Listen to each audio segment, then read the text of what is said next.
할머니! 할머니! 지금 당장 도망쳐요! 이 미친 사람이 당장 나가. 누더기를 걸친 거지가 뛰어들어왔습니다. 윷놀이판이 엎어지고 친구들이 비명을 질렀어요. 어르신들이 거지를 끌어내려 했습니다. 그때 거지가 제 손을 덥석 잡았어요. 이화상 흉터. 40년 전에 절구화시다가 생긴 거잖아요.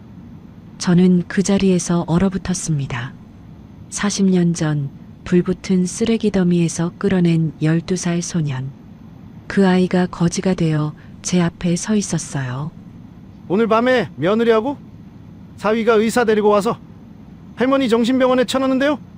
치매 환자로 만들어서 재산 다 빼먹는데요. 설마 그럴 리가요.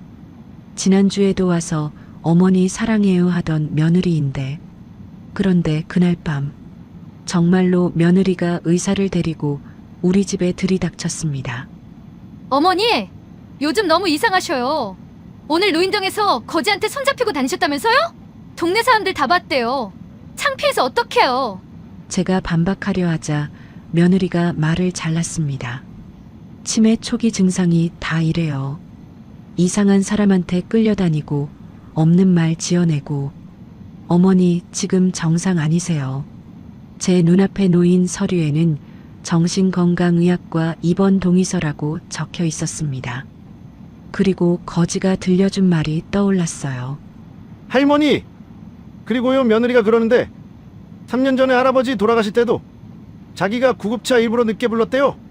내 남편을 죽인 년이 이번엔 나를 죽이려고 하는 겁니다. 평생 자식들 밥 먹이고 입히고 공부시키느라 내 한 몸 건사 못하고 살았습니다. 그 대가가 정신병원이었어요. 오늘 사연은 돈 때문에 가족이 원수가 된 이야기입니다. 여러분도 비슷한 경험 있으신가요? 영상 끝까지 함께 해주세요. 안녕하세요. 저는 박순자입니다. 올해로 71가 됐어요. 평생 남편 뒷바라지하고 자식 넷 키우느라 제 한 몸 건사 못하고 살았는데 3년 전에 남편이 세상을 떠나고 지금은 혼자 살고 있습니다. 내 새끼들한테 이런 일을 당할 줄은 꿈에도 몰랐어요. 가족한테 배신당하는 게 어떤 건지 제 기막힌 이야기를 한번 들어봐 주시겠어요? 그해 겨울은 유난히 추웠습니다. 12월 중순이었는데 벌써 눈이 2번이나 내렸어요. 저는 그날도 동네 노인정에서 친구들과 윷놀이를 하고 있었습니다. 노인정은 제가 유일하게 숨 쉴 수 있는 곳이었어요. 집에 혼자 있으면 돌아가신 남편 생각에 가슴이 먹먹해지거든요. 순자야, 네 차례다. 오복순이가 제 어깨를 툭 쳤습니다. 복순이는 40년 지기 친구예요. 저는 윷을 집어들고 던지려는데 갑자기 노인정 문이 벌컥 열렸습니다. 매서운 겨울바람과 함께 누더기를 걸친 남자가 뛰어들어왔어요. 거지였습니다. 머리는 헝클어지고 얼굴은 때가 껴서 시커맸어요. 낡은 점퍼는 여기저기 찢어져 있었고 고약한 냄새가 노인정 안에 퍼졌습니다. 그 거지가 저를 보더니 다짜고짜 소리쳤어요. 할머니, 지금 당장 도망쳐요. 오늘 밤에 할머니 잡으러 온대요. 저는 너무 놀라서 뒤로 물러났습니다. 윷놀이판이 엎어지고 윷가락이 바닥에 흩어졌어요. 친구들이 비명을 질렀습니다. 어머나, 이게 뭐야? 이 사람이 미쳤나? 복순이가 벌떡 일어나서 거지에게 소리쳤어요. 야, 이 사람아. 여기가 어디라고 들어와서 행패야. 당장 안 나가. 노인정에 있던 남자 어르신 2분이 거지의 팔을 잡고 끌어내려 했습니다. 거지가 버둥거리며 저를 향해 외쳤어요. 할머니, 저 진짜예요. 며느리하고 사위가 오늘 밤에 의사 데리고 온대요. 저는 무슨 소린지 하나도 알아들을 수가 없었습니다. 미친 사람이 헛소리를 하는 거라고 생각했어요. 그때 거지가 어르신들을 뿌리치고 제 앞으로 달려왔습니다. 그러더니 제 왼손을 덥석 잡았어요. 저는 깜짝 놀라서 손을 빼려고 했습니다. 이 화상 흉터요. 거지가 제 왼손 등을 가리키며 말했어요. 40년 전에 절 구하시다가 생긴 거잖아요. 불붙은 데서 저를 끌어내시다가 되신 거 저는 압니다. 저는 그 자리에서 얼어붙었습니다. 심장이 멎는 것 같았어요. 왼손 등의 화상 흉터, 그건 제가 평생 감추고 살았던 상처였습니다. 40년 전 그 겨울밤이 천천히 떠올랐어요. 그때 저는 31살이었습니다. 새벽같이 시장에 채소를 떼러 가는 길이었어요. 골목을 지나는데 쓰레기 더미 옆에서 연기가 피어오르는 게 보였습니다. 불이 난 건가 싶어서 다가갔어요. 그리고 그 안에서 앙상하게 마른 소년을 발견했습니다. 12살쯤 되어 보였어요. 추위를 피하려고 쓰레기 더미에 불을 붙였다가 그만 불길에 휩싸인 거였습니다. 소년은 이미 정신을 잃고 쓰러져 있었어요. 저는 생각할 겨를도 없이 불 속으로 뛰어들었습니다. 소년의 팔을 잡고 끌어냈어요. 그 과정에서 왼손에 심한 화상을 입었습니다. 살이 타는 냄새가 났지만 아픈 줄도 몰랐어요. 소년을 업고 병원까지 뛰었습니다. 치료비를 내주고 입고 있던 외투를 벗어서 덮어주고 밥을 사 먹이고 노잣돈까지 쥐어줬어요. 소년이 고맙다고 울면서 제 손을 잡았던 기억이 납니다. 그때 그 소년의 이름이 동수였어요. 눈앞에 서 있는 이 거지가 바로 그 아이라는 것을 저는 그제야 깨달았습니다.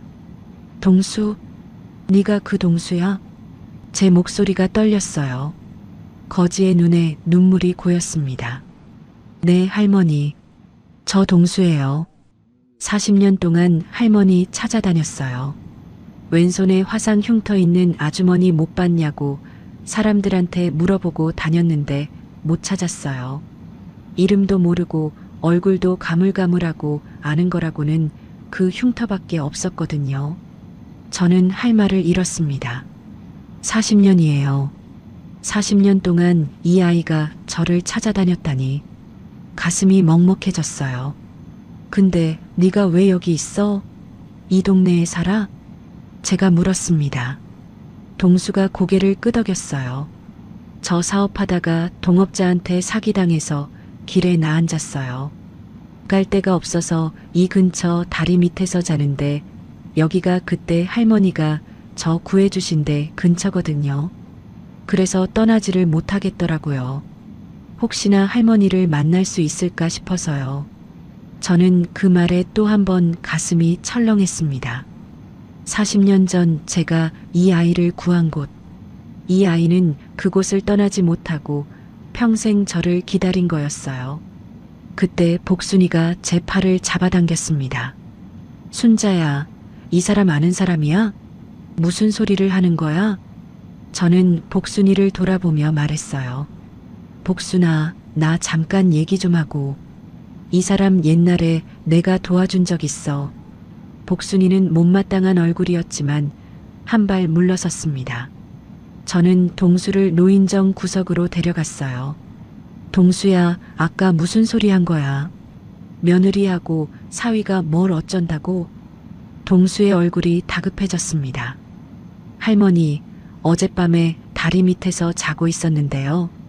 위에 도로에서 차가 서더니 사람들이 내려서 얘기하는 소리가 들렸어요.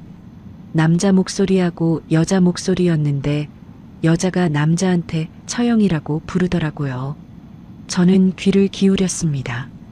여자가 그러는데 시어머니를 오늘 밤에 정신병원에 넣는데요. 의사 데리고 가서 치매 환자로 만들어서 강제로 입원시킨대요. 그러고 나서 후견인 신청해서 건물 담보로 대출받고 그 돈 반반 나누자고 하더라고요. 저는 숨이 막혔습니다. 설마 그게 우리 며느리와 사위라고? 처음엔 그냥 나쁜 사람들이구나 했어요. 근데 여자가 시어머니 이름을 말하는데 동수가 제 눈을 똑바로 바라봤습니다. 박순자라고 하더라고요. 나이가 71하고 혼자 살고 12억짜리 건물 가지고 있다고요. 그 순간 화상 흉터가 떠올랐어요. 혹시나 해서 오늘 아침부터 이 동네 돌아다녔는데 할머니가 노인정에 자주 온다고 해서 달려온 거예요. 제 다리에 힘이 풀렸습니다. 벽에 등을 기대고 간신히 버텼어요. 12억짜리 건물. 남편이 평생 모은 돈으로 산 건물이었습니다. 남편이 죽고 나서 제 이름으로 된 그 건물. 그걸 노리고 며느리와 사위가 손을 잡은 거였어요. 할머니, 믿기 어려우시겠지만 진짜예요. 오늘 밤에 온다고 했어요. 저는 고개를 저었습니다. 아니야, 그럴 리가 없어. 우리 며느리가 왜 그래? 지난주에도 와서 맛있는 것 해주고 갔는데.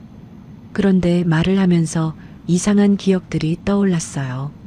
한 달 전에 민정이가 갑자기 어머니 도장 하나 맡겨두세요라고 했던 것.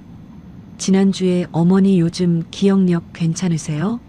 깜빡깜빡 하시는 것 같던데 라고 했던 것. 그리고 3년 전 남편이 쓰러졌을 때 민정이가 이상하리만치 침착했던 것. 119에 전화한다면서 한참을 전화기만 만지작거렸던 것. 그때는 침착한 거라고 생각했는데 지금 생각하니 너무 이상했어요. 할머니, 제발 믿어주세요.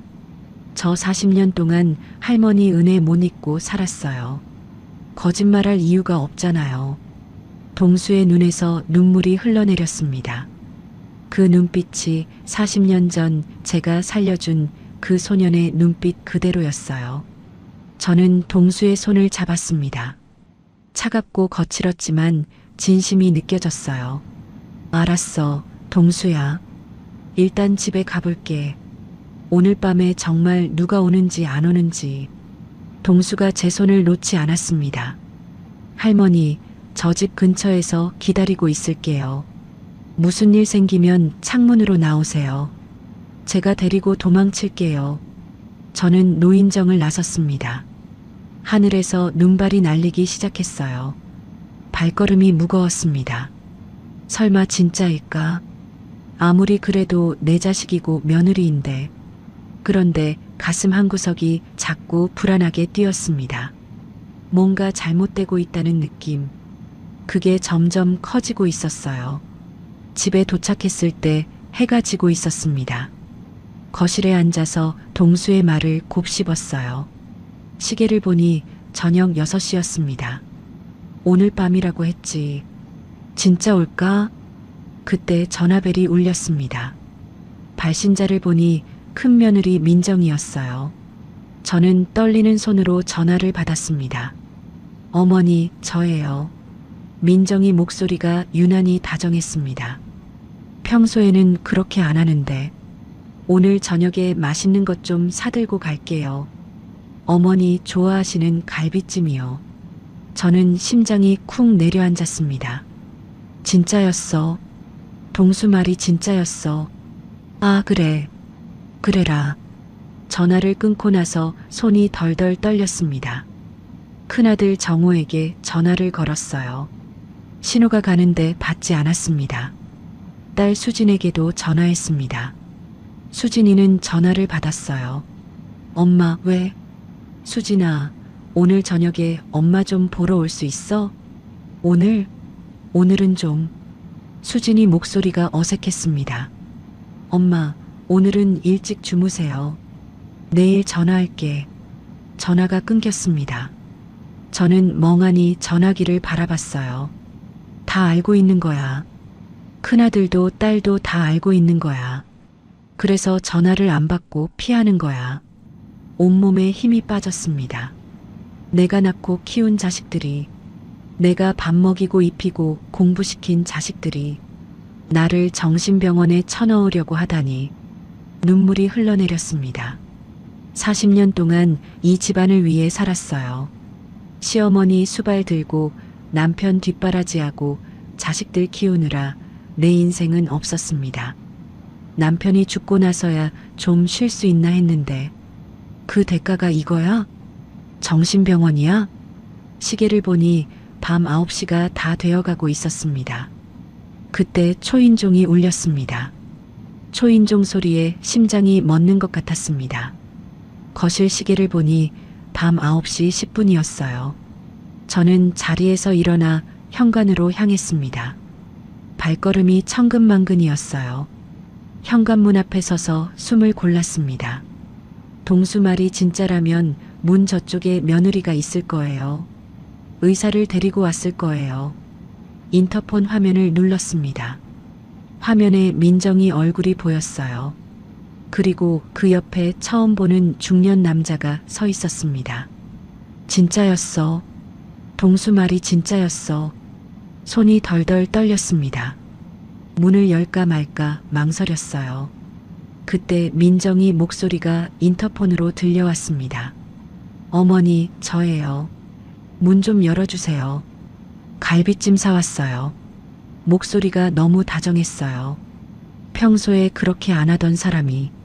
저는 이를 악물고 문을 열었습니다.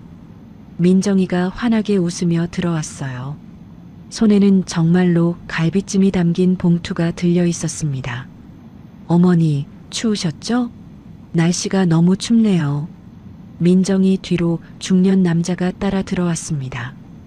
안경을 쓰고 점잖아 보이는 남자였어요. 어머니, 이분은 제 친구 오빠예요. 의사 선생님이에요. 어머니 건강 좀 봐드리려고 모셔왔어요. 저는 남자를 바라봤습니다. 남자가 어색하게 웃으며 고개를 숙였어요. 안녕하세요, 어르신. 저는 아무 말 없이 민정이를 바라봤습니다.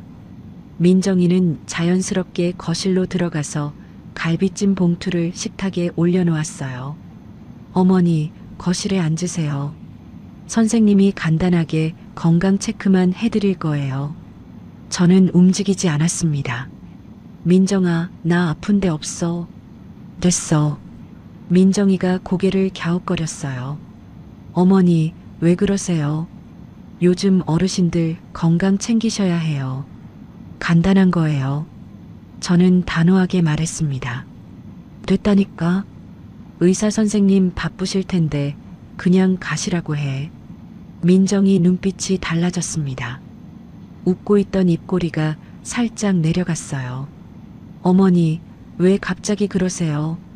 저희가 어머니 건강 걱정돼서 그러는 건데. 그때 현관문이 또 열렸습니다. 사위 민수가 들어왔어요. 저는 가슴이 철렁 내려앉았습니다. 민수가 문을 닫으며 말했어요. 어머니, 안녕하세요. 민수는 원래 말이 없는 사람이에요. 근데 오늘은 뭔가 달랐습니다. 눈빛이 차가웠어요. 민수야, 너도 왔네. 저는 애써 평온한 척했습니다. 민수가 민정이 옆에 섰어요. 어머니, 건강검진 한번 받으세요. 요즘 어머니 기억력이 좀 안 좋아지셨잖아요. 저는 속으로 소름이 돋았습니다. 기억력이 안 좋아졌다고? 누가 그래? 내 기억력 멀쩡해. 무슨 소리야? 민정이가 한숨을 쉬며 말했어요. 어머니, 지난번에 가습을 켜놓고 주무셨잖아요. 큰일 날 뻔했잖아요. 저는 어이가 없었습니다. 가스불을 켜놓고 잔 적이 없거든요. 내가 언제 그랬어? 그런 적 없어. 민정이가 고개를 저었습니다. 보세요, 어머니. 기억을 못 하시잖아요. 이게 치매 초기 증상이에요. 선생님이 한번 봐주시는 게 좋아요. 치매라고? 멀쩡한 사람을 치매 환자로 몰다니. 저는 분노가 치밀어 올랐습니다. 야, 민정아. 나 치매 아니야. 가습을 켜놓고 잔 적 없어. 그리고 내가 정신이 멀쩡한데 왜 검사를 받아?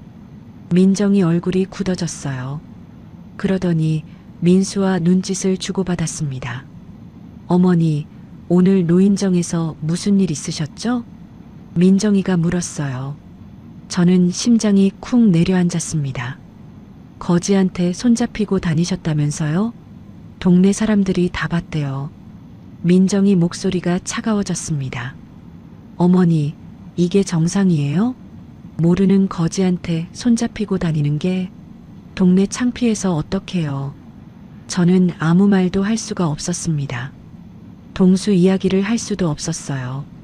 40년 전에 구해준 사람이라고 말해봤자 안 믿을 게 뻔했습니다. 민수가 앞으로 나섰어요. 어머니, 저희도 어머니 걱정돼서 그래요. 요즘 어머니가 좀 이상하세요. 선생님한테 검사만 받으시면 돼요. 의사라는 남자가 가방에서 서류를 꺼냈습니다. 저는 그 서류 맨 위에 적힌 글자를 봤어요. 정신건강의학과 입원 동의서. 눈앞이 캄캄해졌습니다. 동수 말이 진짜였어요. 이 사람들이 나를 정신병원에 집어넣으려는 거예요. 이게 뭐야? 저는 떨리는 목소리로 말했습니다. 입원 동의서? 너희가 나를 정신병원에 쳐넣으려고 이러는 거야? 민정이가 눈을 굴렸어요. 어머니, 보세요. 또 이러시잖아요. 피해망상이에요. 이게 치매 증상이라니까요. 저희가 어머니를 왜 정신병원에 넣어요? 저는 뒤로 물러섰습니다. 거짓말하지 마. 다 알아.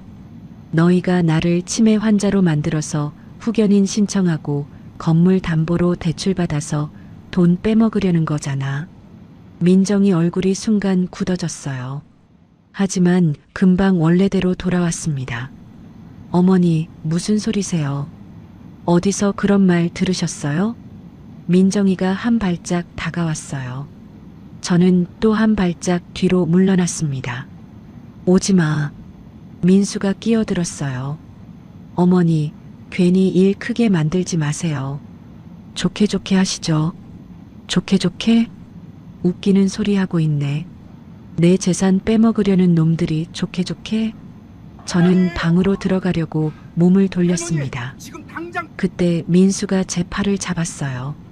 어머니, 어디 가세요? 저는 팔을 뿌리쳤습니다. 손 놔. 내 방에 갈 거야. 민수가 놓지 않았어요. 힘이 셌습니다. 70 먹은 늙은이가 당해낼 재간이 없었어요. 어머니, 오늘 선생님 검사 받으셔야 해요. 안 받으시면 저희가 어쩔 수 없어요. 민정이가 차갑게 말했습니다. 뭘 어쩔 수 없어? 너희들이 뭘 어쩌게? 저는 소리쳤어요.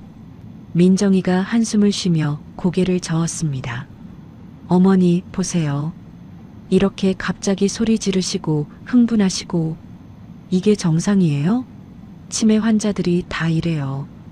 가족한테 폭력적으로 변하고 피해망상 생기고. 저는 기가 막혔습니다. 내가 폭력적이라고? 내가 피해망상이라고? 멀쩡한 사람을 미친 사람으로 모는 게 누구야? 야, 민정아.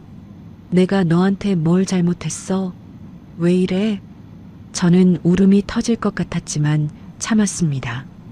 민정이한테 약한 모습을 보이고 싶지 않았어요. 민정이가 코웃음을 쳤습니다. 그 순간 민정이의 진짜 얼굴이 드러났어요. 어머니, 솔직히 말할게요. 어머니 혼자 12억짜리 건물 가지고 계시면서 자식들한테 뭘 해주셨어요? 저희는 대출 갚느라 허덕이고 있는데. 저는 할 말을 잃었습니다. 어머니 건물 월세만 얼마예요? 그 돈 다 어디 쓰세요? 자식들 힘들어 죽겠는데 쥐꼬리만큼도 안 주시면서. 민정이 목소리가 높아졌어요. 그냥 편하게 생각하세요. 어머니, 이제 나이도 많으시잖아요. 요양병원에서 편하게 지내시는 게 좋아요. 저희가 다 알아서 해드릴게요. 저는 민정이를 똑바로 바라봤습니다. 요양병원? 정신병원 아니고. 민정이가 입꼬리를 올렸어요. 거기가 거기예요. 어차피 어머니 상태로는 혼자 못 사시잖아요. 저는 그제야 깨달았습니다. 이 사람들한테 저는 그냥 돈이에요. 12억짜리 건물. 그게 저의 전부였어요. 정우는 알아? 수진이는 알아? 저는 물었습니다. 민정이가 피식 웃었어요. 다 알아요. 형님도 수진이도 다 동의했어요. 가슴에 비수가 꽂히는 것 같았습니다. 큰아들 정호도, 딸 수진이도, 내가 낳은 자식들이 다 동의했다고. 거짓말. 저는 고개를 저었습니다. 정우가 그럴 리 없어. 수진이가 그럴 리 없어. 민정이가 어깨를 으쓱했어요. 직접 전화해 보세요. 안 받을걸요. 아까 전화했을 때 정우가 안 받았던 게 떠올랐습니다. 수진이가 어색한 목소리로 빨리 끊었던 게 떠올랐어요. 진짜였어. 다 알고 있었던 거야. 다 짜고 치는 거였어. 저는 방으로 뛰어갔습니다. 문을 닫고 잠갔어요. 민수가 문을 쾅쾅 두드렸습니다. 어머니, 문 여세요. 저는 대답하지 않았습니다. 방 안을 둘러봤어요. 창문이 보였습니다. 동수가 집 근처에서 기다리고 있다고 했어요. 무슨 일 생기면 창문으로 나오라고 했어요. 저는 창문으로 다가갔습니다. 밖을 내다보니 눈이 펑펑 쏟아지고 있었어요. 마당 너머 골목이 보였습니다. 문을 두드리는 소리가 점점 세졌습니다. 어머니, 괜히 일 크게 만들지 마시고 문 여세요. 민수 목소리였어요. 어머니, 어차피 못 도망가세요. 문 안 열면 119 부를 거예요. 치매 노인이 방에 숨었다고요. 민정이 목소리가 들렸습니다. 저는 이를 악물었어요. 창문을 열었습니다. 매서운 바람이 얼굴을 때렸어요. 눈발이 방 안으로 들이쳤습니다. 1층이라 다행이었어요. 하지만 70평생 창문으로 도망친 적은 없었습니다. 무서웠어요. 그때 어둠 속에서 누군가 뛰어오는 게 보였습니다. 동수였어요. 할머니, 빨리요. 동수가 창문 아래에서 손을 내밀었습니다. 저는 창틀을 넘었어요. 다리가 후들거렸습니다. 눈 쌓인 화단에 발을 디뎠어요. 미끄러질 뻔했지만 동수가 저를 붙잡았습니다. 빨리 가요, 할머니. 동수가 제 손을 잡고 뛰기 시작했어요. 눈보라 속을 뚫고 어둠 속으로 달렸습니다. 뒤에서 소리가 들렸어요. 어머니, 어머니 어디 가세요? 민수 목소리였습니다. 창문을 열고 소리치는 것 같았어요. 저는 뒤를 돌아보지 않았습니다. 동수의 손을 꼭 잡고 눈 속을 달렸어요. 70평생 내 자식들한테 쫓기며 도망칠 줄은 몰랐습니다. 눈물이 흘렀지만 멈출 수가 없었어요. 얼어붙을 것 같은 추위 속에서 저는 그냥 뛰었습니다. 눈보라 속을 얼마나 달렸는지 모릅니다. 동수가 제 손을 꼭 잡고 앞서 뛰었어요. 저는 숨이 턱까지 차올랐지만 멈출 수가 없었습니다. 뒤에서 손전등 불빛이 움직이는 게 보였어요. 어머니, 어머니 어디 계세요? 민수 목소리가 밤 공기를 뚫고 들려왔습니다.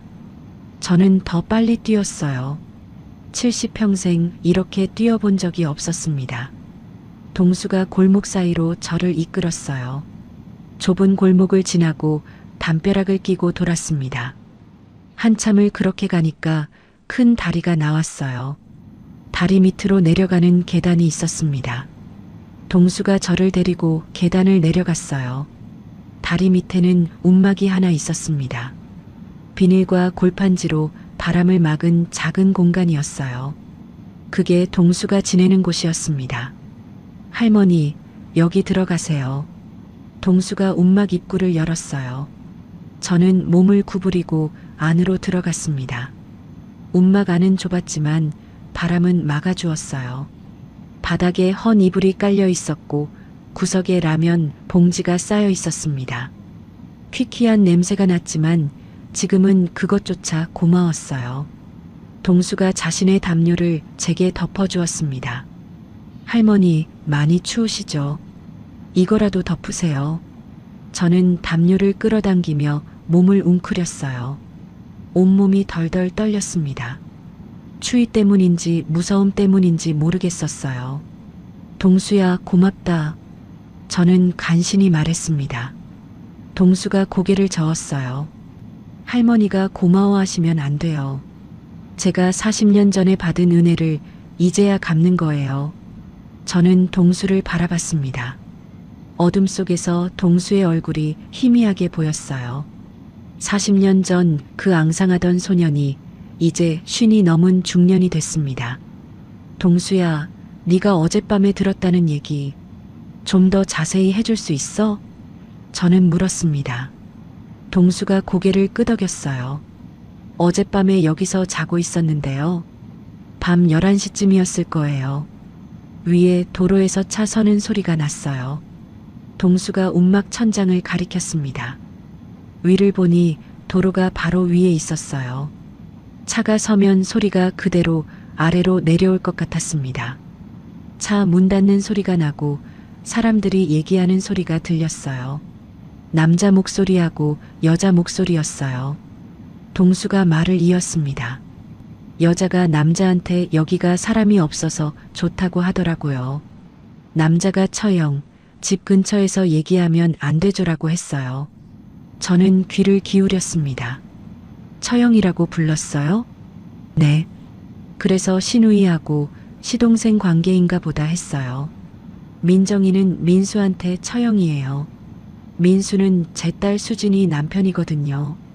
저는 가슴이 철렁 내려앉았습니다. 그 다음에 뭐라고 했어? 여자가 그러는데 내일 밤에 의사 데리고 시어머니 집에 간대요. 치매 검사 받으시라고 하면서 입원 동의서 받아내겠다고요. 안 되면 강제로 넣어도 된다고요. 저는 주먹을 불끈 쥐었습니다. 남자가 물었어요. 정호 형이랑 수진이는 어떡하냐고요. 그러니까 여자가 웃으면서 말했어요. 동수의 얼굴이 어두워졌습니다. 그 바보들은 손 안 대도 돼. 이미 다 말해놨어. 자기들도 곤란해지기 싫으면 가만히 있으라고 했어. 그렇게 말하더라고요.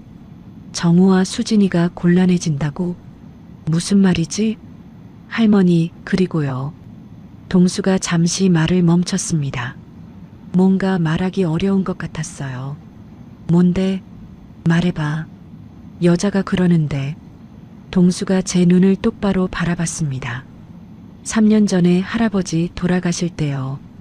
자기가 구급차 일부러 늦게 불렀대요. 저는 숨이 멎는 것 같았습니다. 뭐라고?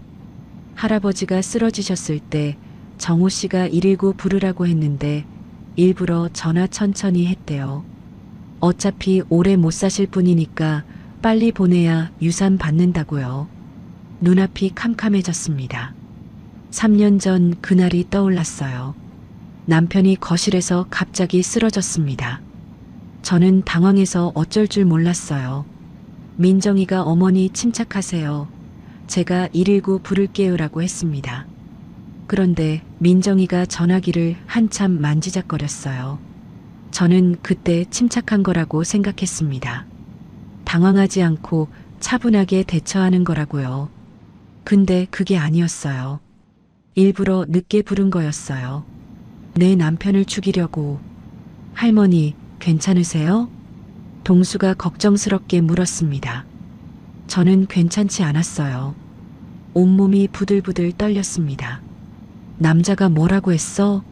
그 말 듣고 남자가 웃으면서 처형 대단하다고 했어요. 그러면서 이번에도 처형시키는 대로 할 테니까 돈은 확실하게 반반이다 그랬어요. 저는 이를 악물었습니다. 민정이와 민수, 이 둘이 손을 잡고 제 남편을 죽이고 이제 저까지 없애려 한 거예요. 근데 동수야, 저는 문득 의문이 들었습니다. 그 사람들이 왜 하필 여기서 얘기했을까? 집 근처도 아니고. 동수가 고개를 끄덕였어요. 저도 그게 이상해서 들어봤는데요. 남자가 회사 근처라 좋다고 하더라고요. 남자 회사가 이 근처인가 봐요. 그리고 여자가 카페에서 얘기하면 누가 들을까봐 무섭다고 했어요. 민수 회사가 이 근처였구나. 그래서 퇴근하고 여기서 만난 거야. 사람 없는 데서 몰래 얘기하려고. 근데 다리 밑에 동수가 있는 줄은 몰랐겠지. 그 다음에 여자가 시어머니 이름을 말했어요. 박순자, 나이가 71, 12억짜리 건물 가지고 있다고요.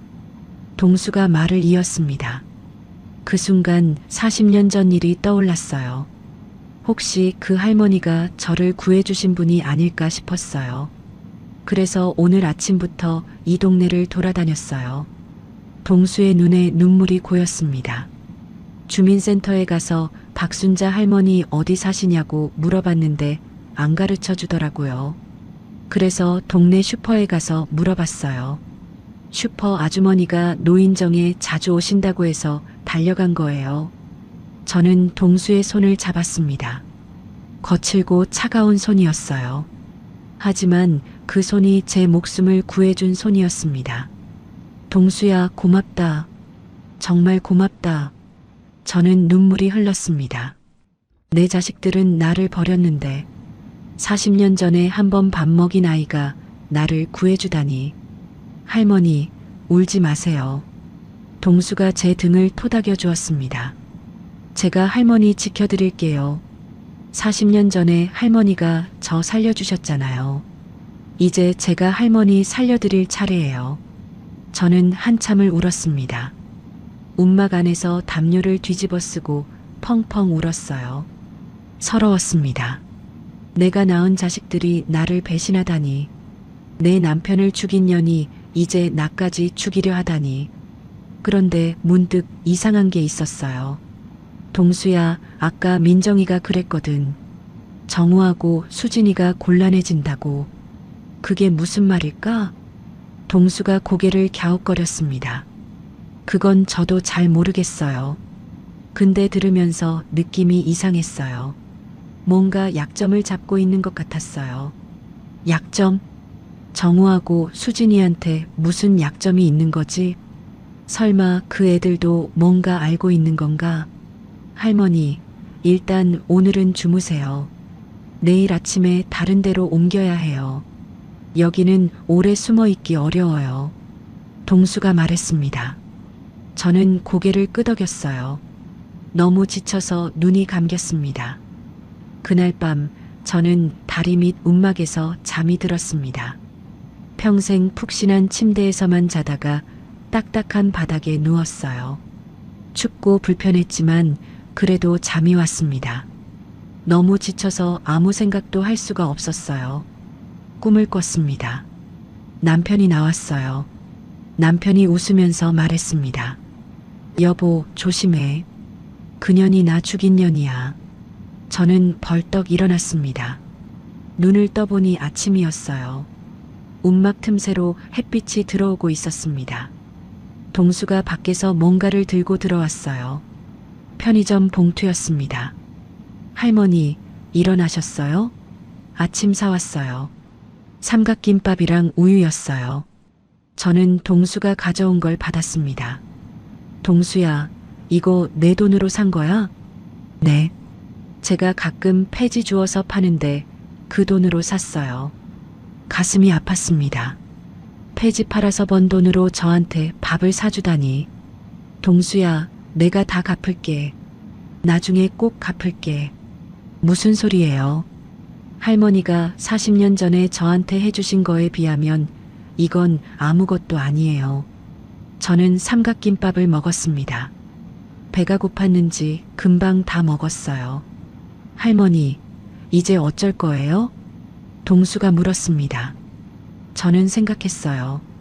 며느리와 사위가 손잡고 나를 없애려 하고 있어요. 큰아들과 딸은 알면서도 입을 다물고 있고요. 막내 아들 정민이만 모르는 것 같았습니다. 정민이한테 연락해야 해. 막내한테. 저는 말했습니다. 동수가 고개를 끄덕였어요. 할머니 전화기 있으세요? 저는 주머니를 뒤졌습니다. 다행히 전화기를 가지고 나왔더라고요. 정민이한테 전화를 걸었습니다. 신호가 갔어요. 제발 받아라, 정민아. 여보세요? 정민이 목소리가 들렸습니다. 저는 눈물이 핑 돌았어요. 정민아, 엄마야. 정민아, 엄마야. 전화기 너머로 정민이 목소리가 들렸습니다. 어머니, 무슨 일이세요? 아침부터 전화하시고. 저는 울음이 터질 것 같았지만 참았어요. 정민아, 엄마 지금 큰일 났어. 네. 무슨 일이세요? 정민이 목소리가 급해졌습니다. 어젯밤에 민정이하고 민수가 의사 데리고 집에 왔어. 나를 정신병원에 집어넣으려고. 전화기 넘어가 잠시 조용해졌어요. 어머니, 무슨 소리세요? 형수님이요? 진짜야. 치매 환자로 만들어서 강제 입원시키려고 했어. 엄마 간신히 도망쳤어. 도망이요? 지금 어디 계세요? 저는 주변을 둘러봤습니다. 다리 밑 움막이었어요. 이런 데 있다고 말하기가 창피했습니다. 그건 중요한 게 아니야. 정민아, 너 형하고 누나한테 연락해봐. 걔들이 뭐라고 하는지. 알겠어요. 제가 바로 전화해 볼게요. 정민이가 전화를 끊었습니다. 저는 전화기를 내려놓고 한숨을 쉬었어요. 동수가 조심스럽게 물었습니다.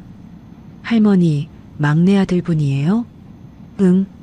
정민이는 지방에서 교사하고 있어. 착한 애야.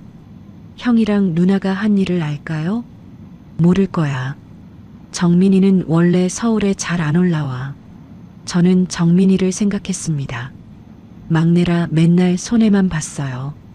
형이랑 누나가 대학 다닐 때 등록금 대느라 정민이는 장학금 받으며 다녔거든요. 그래도 불평 한마디 안 하고 열심히 살았어요. 10분쯤 지났을까요? 전화벨이 울렸습니다. 정민이었어요. 어머니, 정민이 목소리가 떨리고 있었습니다. 형한테 전화했어요. 뭐래? 처음엔 모른다고 했어요. 무슨 소리냐고. 근데 제가 계속 추궁하니까 정민이가 말을 멈췄어요. 저는 심장이 쿵쾅거렸습니다. 뭐래? 정우가 뭐래? 형이 그랬어요. 나도 어쩔 수 없었다고. 저는 눈을 감았습니다. 진짜였어. 정우도 알고 있었던 거야. 형이 형수님한테 협박당하고 있대요. 협박? 3년 전에 아버지 돌아가실 때요. 형이 형수님이 119 전화 늦게 하는 거 봤대요. 근데 무서워서 아무 말도 못했대요. 저는 숨이 막혔습니다. 그 뒤로 형수님이 형한테 그랬대요. 당신도 그때 가만히 있었으니까 공범이야. 나 신고하면 당신도 같이 잡혀가. 그래서 시키는 대로 할 수밖에 없었대요. 정우가 협박당하고 있었구나. 그래서 전화를 안 받은 거구나. 저는 가슴이 찢어지는 것 같았어요. 누나는요? 누나한테도 전화했어요. 누나는 울면서 말하더라고요. 정민이 목소리가 더 떨렸습니다. 매형이 누나 명의로 사채를 끌어다 썼대요. 몇 억이래요. 누나도 그걸로 협박당하고 있었대요. 반대하면 이혼이고 빚은 당신이 갚아야 한다고. 저는 주저앉았습니다. 정우는 민정이한테 협박당하고 수진이는 민수한테 협박당하고 두 놈이 짜고 내 자식들까지 올가맨 거였어요. 어머니, 지금 어디 계세요? 제가 바로 올라갈게요. 정민아. 저는 간신히 입을 열었습니다. 엄마 지금 다리 밑에 있어. 네, 다리 밑이요? 옛날에 엄마가 구해준 사람이 있어. 그 사람이 엄마 살려줬어. 정민이가 잠시 말이 없었어요. 어머니, 정확한 위치 알려주세요. 제가 당장 출발할게요. 저는 동수한테 물었습니다. 동수야, 여기가 어디야? 동수가 위치를 알려줬어요. 저는 그대로 정민이한테 전해줬습니다. 알겠어요. 4시간이면 갈 수 있어요. 절대 움직이지 마세요. 전화가 끊겼습니다. 저는 전화기를 가슴에 품었어요. 정민이가 온다. 내 편이 한 명은 있구나. 동수가 말했습니다. 할머니, 여기 오래 있으면 안 돼요. 사람들이 지나다니는 곳이라 들킬 수 있어요. 그럼 어디로 가? 제 친구가 관리하는 창고가 있어요. 거기는 외지고 사람이 안 와요. 동수가 자리에서 일어났어요. 저도 따라 일어났습니다. 움막을 나서니 햇빛이 눈부셨어요. 어젯밤 내린 눈이 온 세상을 하얗게 덮고 있었습니다. 추웠지만 맑은 날이었어요. 동수가 저를 데리고 골목을 빠져나갔어요. 한 20분쯤 걸었을까요? 외진 곳에 낡은 창고가 하나 있었습니다. 창고 앞에 노인 한 분이 앉아 계셨어요. 70은 넘어 보였습니다. 낡은 파카를 입고 모닥불을 쬐고 계셨어요. 박 아저씨, 동수가 불렀습니다. 노인이 고개를 들었어요. 동수 아니야. 웬일이야? 아저씨, 부탁이 있어요. 이분 좀 여기서 며칠 숨겨줄 수 있어요? 박씨 아저씨가 저를 바라봤습니다. 저도 박씨 아저씨를 바라봤어요. 이분이 누군데? 40년 전에 저 살려주신 분이에요. 지금 자식들한테 쫓기고 있어요. 박씨 아저씨가 눈을 크게 떴습니다. 자식들한테 쫓긴다고?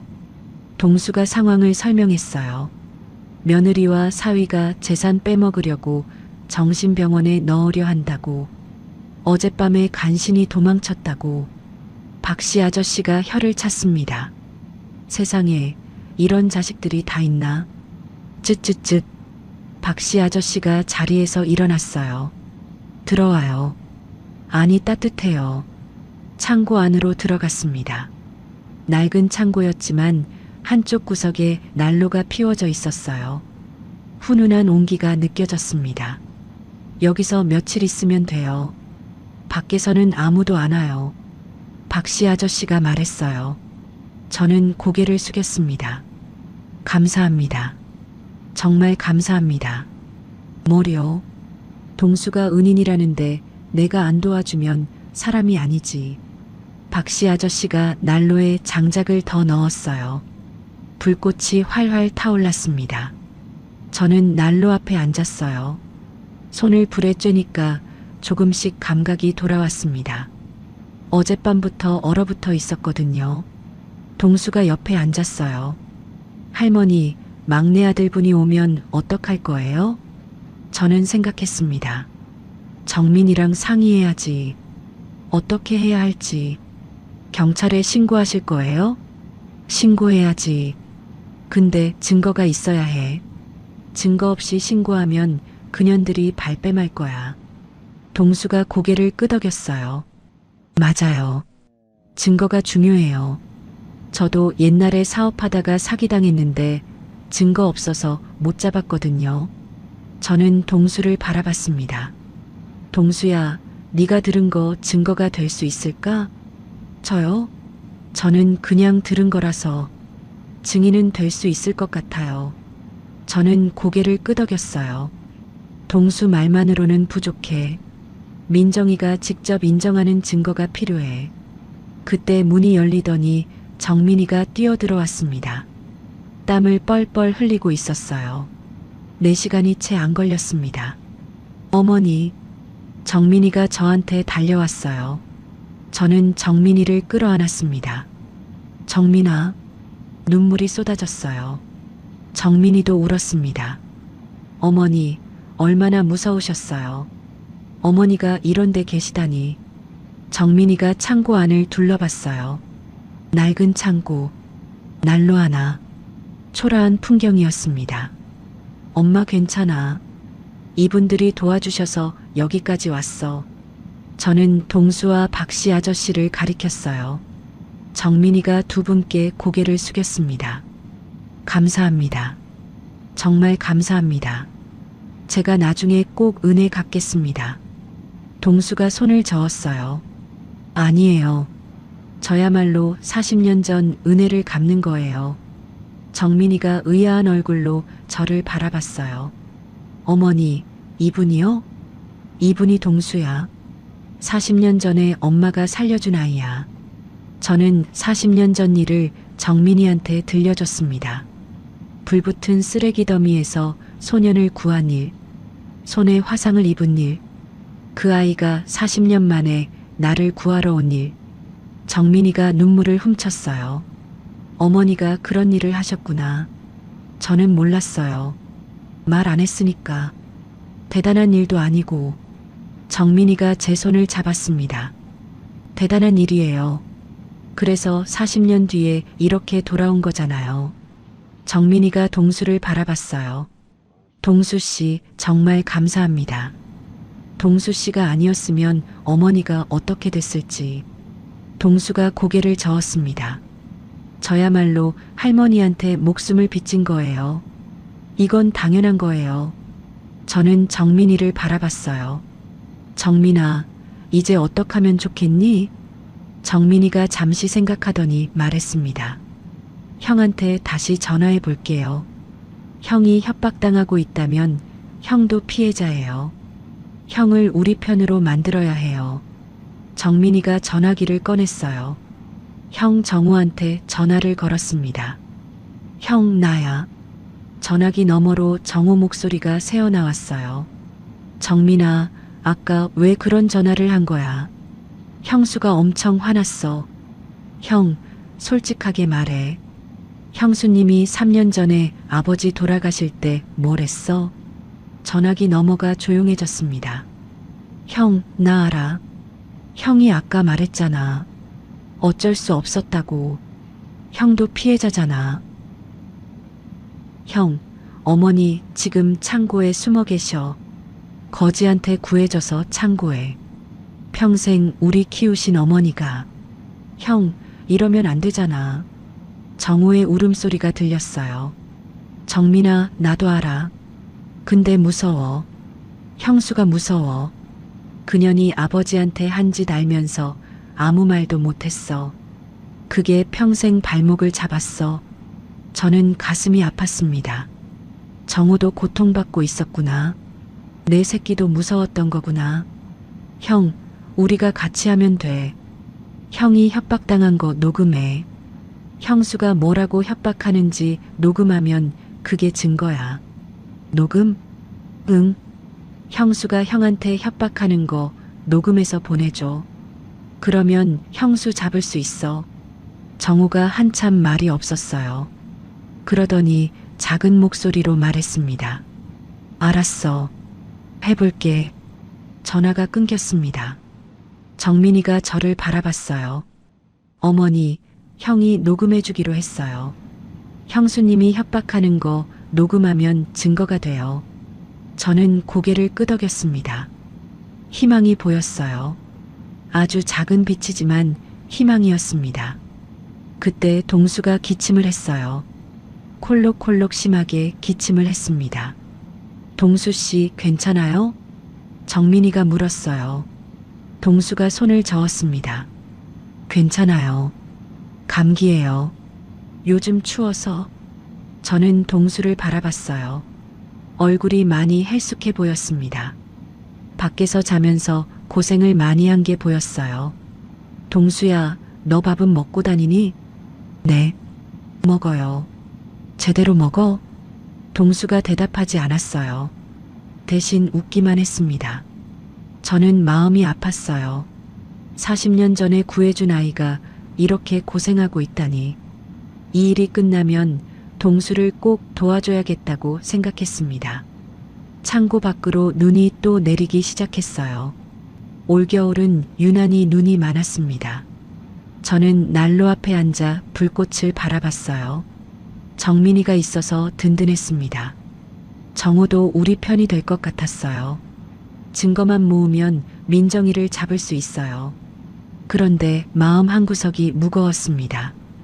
민정이가 남편한테 한 짓, 그 진실을 밝혀내야 해요.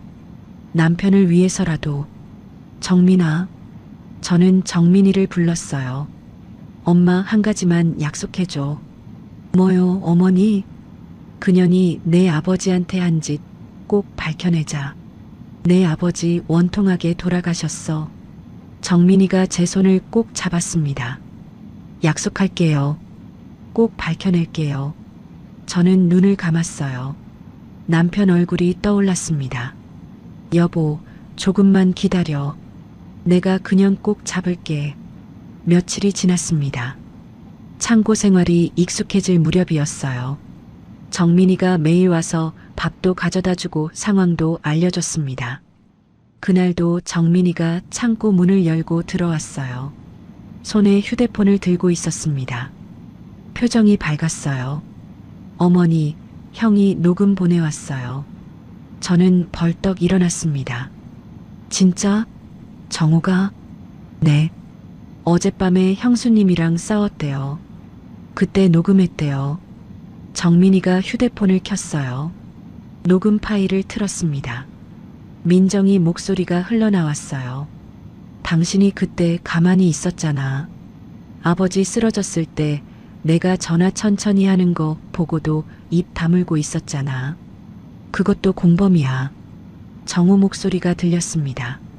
그래, 나도 잘못했어. 근데 그렇다고 어머니까지 이러면 안 되잖아. 민정이가 비웃는 소리가 났어요. 안 되긴 뭐가 안 돼. 어차피 시어머니 혼자 12억짜리 건물 가지고 뭐해. 우리한테 주면 되지. 그리고 당신 입 다물고 있으면 아무 일 없어. 근데 나 신고하면 당신도 같이 잡혀가는 거야. 알았어? 녹음이 끝났습니다. 저는 주먹을 불끈 쥐었어요.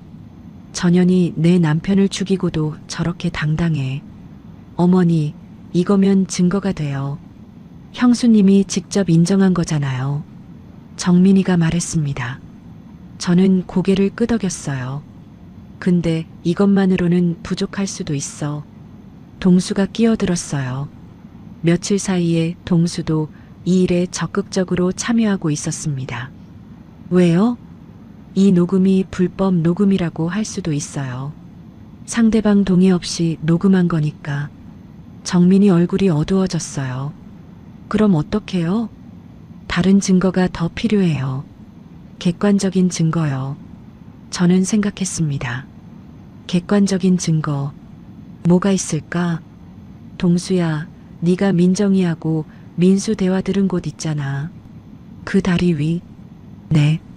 거기 차 지나다니잖아. 혹시 폐쇄회로 같은 거 있을까? 동수가 고개를 갸웃거렸어요. 글쎄요. 근데 도로에는 보통 있잖아요. 정민이가 눈을 빛냈습니다. 맞아요. 도로에 카메라 있을 수 있어요. 그날 밤에 형수님 차가 거기 섰던 게 찍혔을 수도 있어요. 근데 그거 어떻게 확인해요? 경찰에 신고하면 확인할 수 있어요. 근데 신고하려면 일단 증거가 있어야 해요. 저는 머리가 복잡했어요. 증거를 모으려면 경찰이 필요하고, 경찰한테 가려면 증거가 필요하고, 뱅뱅 도는 느낌이었습니다. 어머니, 일단 형수님을 직접 만나보는 건 어때요? 정민이가 말했어요. 직접 만나? 네. 어머니가 형수님 앞에서 다 안다고 하면 형수님이 뭐라고 할지 몰라요. 그때 녹음하는 거예요. 저는 잠시 생각했어요. 민정이를 직접 만난다. 그년 얼굴을 보면 욱하고 화가 치밀 것 같았습니다. 하지만 그래야 끝낼 수 있어요. 알았어. 만나자. 정민이가 고개를 끄덕였어요. 제가 형수님한테 연락할게요. 어머니가 만나고 싶어 하신다고. 이틀 뒤, 저는 창고에서 나왔습니다. 정민이가 깨끗한 옷을 가져다 줬어요. 며칠 만에 씻고 옷을 갈아입으니 사람 같았습니다. 약속 장소는 민정이네 집 앞이었어요. 정민이가 차로 저를 데려다 줬습니다. 어머니, 휴대폰 녹음 켜놨어요. 주머니에 넣어두세요. 정민이가 휴대폰을 건네줬어요. 저는 주머니에 넣었습니다. 동수 씨는 저쪽에서 기다리고 있어요. 무슨 일 생기면 바로 달려올 거예요. 저는 고개를 끄덕였어요. 차에서 내렸습니다. 민정이네 집 앞에 섰어요. 심장이 두근거렸습니다. 3년 전 남편을 죽인 년. 그년을 이제 만나러 가는 거예요. 초인종을 눌렀습니다. 잠시 후 문이 열렸어요. 민정이가 나왔습니다. 민정이 얼굴이 순간 굳어졌어요. 하지만 금방 웃음을 지었습니다. 어머, 어머니. 어디 계셨어요? 얼마나 걱정했는데요. 뻔뻔한 년. 저는 이를 악물었어요. 민정아, 나 할 말 있어. 네, 어머니. 안으로 들어오세요. 민정이가 문을 열어줬어요. 저는 집 안으로 들어갔습니다. 거실에 앉았어요. 민정이가 맞은편에 앉았습니다. 커피를 타올까 물었지만 저는 거절했어요. 민정아. 저는 민정이를 똑바로 바라봤습니다. 나 다 알아. 민정이 눈이 순간 흔들렸어요.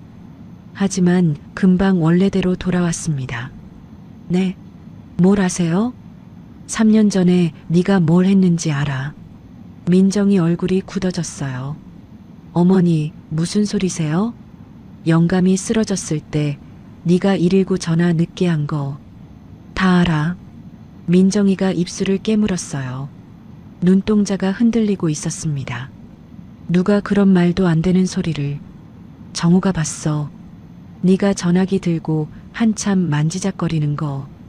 일부러 늦게 전화한 거잖아. 민정이 얼굴이 하얘졌어요. 그러더니 갑자기 웃었습니다.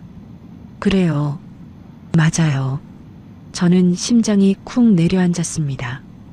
이렇게 쉽게 인정할 줄은 몰랐어요. 어차피 오래 못 사실 뿐이었어요. 그렇게 아프시면서 뭘 버티세요?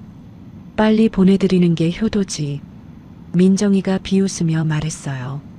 그리고 어머니, 증거 있으세요? 녹음이요?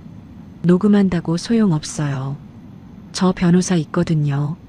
민정이가 몸을 앞으로 숙였어요. 어머니, 솔직히 말할게요. 이번에 정신병원 못 보냈지만 다음엔 보낼 거예요. 어머니 치매 걸린 거 맞아요. 피해망상 심하시고 기억력 안 좋으시잖아요. 저는 분노가 치밀어 올랐어요. 멀쩡한 사람을 미친 사람으로 모는 것도 모자라. 내 남편을 죽인 것도 당당하게 말하다니. 민정아. 저는 천천히 일어섰습니다. 너 그렇게 당당하면 나가서도 그렇게 말해봐. 경찰 앞에서, 판사 앞에서. 경찰이요? 판사요? 민정이가 코웃음을 쳤어요. 어머니, 증거가 있어야 경찰이 움직이죠. 뭐가 있으세요? 정우 말. 그 바보 말 누가 믿어요. 저한테 협박당해서 거짓말했다고 하면 끝이에요. 저는 주머니에서 휴대폰을 꺼냈어요. 녹음을 멈추고 민정이한테 들려줬습니다. 민정이 목소리가 흘러나왔어요. 어차피 오래 못 사실 뿐이었어요. 빨리 보내드리는 게 효도지. 민정이 얼굴이 새하얘졌어요. 이게 증거야. 저는 차갑게 말했습니다. 그리고 정우가 보낸 녹음도 있어. 네가 정우한테 협박한 거. 아버지 죽을 때 네가 전화 늦게 한 거 인정한 녹음. 민정이가 자리에서 벌떡 일어났어요. 그거 불법이에요. 동의 없이 녹음한 거잖아요. 불법이든 뭐든 증거는 증거야. 그리고 네가 민수하고 다리 위에서 얘기한 거 있잖아. 폐쇄회로에 내 차 찍혀 있을 거야. 민정이 다리가 후들거리는 게 보였어요. 그러더니 갑자기 무릎을 꿇었습니다. 어머니, 제발이요. 한 번만 봐주세요. 저는 민정이를 내려다봤어요. 3년 전에 내 남편을 죽인 년. 며칠 전에 나를 정신병원에 쳐넣으려 했던 년. 그년이 내 앞에서 무릎을 꿇고 있었습니다. 어머니, 제가 잘못했어요. 다 욕심이었어요. 제발 한 번만 용서해 주세요. 저는 아무 말도 하지 않았어요. 그냥 민정이를 바라봤습니다. 어머니, 민정이가 울음을 터뜨렸어요. 무릎 꿇고 울면서 빌었습니다. 저는 몸을 돌렸어요. 그리고 현관으로 걸어갔습니다. 어머니, 어머니 제발. 민정이 목소리가 뒤에서 들렸어요. 저는 돌아보지 않았습니다. 현관문을 열고 나왔어요. 정민이가 기다리고 있었습니다. 어머니, 괜찮으세요? 응. 다 녹음했어. 정민이가 환하게 웃었어요. 이제 증거 충분해요. 경찰 가요. 저는 고개를 끄덕였어요. 드디어 반격할 때가 온 겁니다.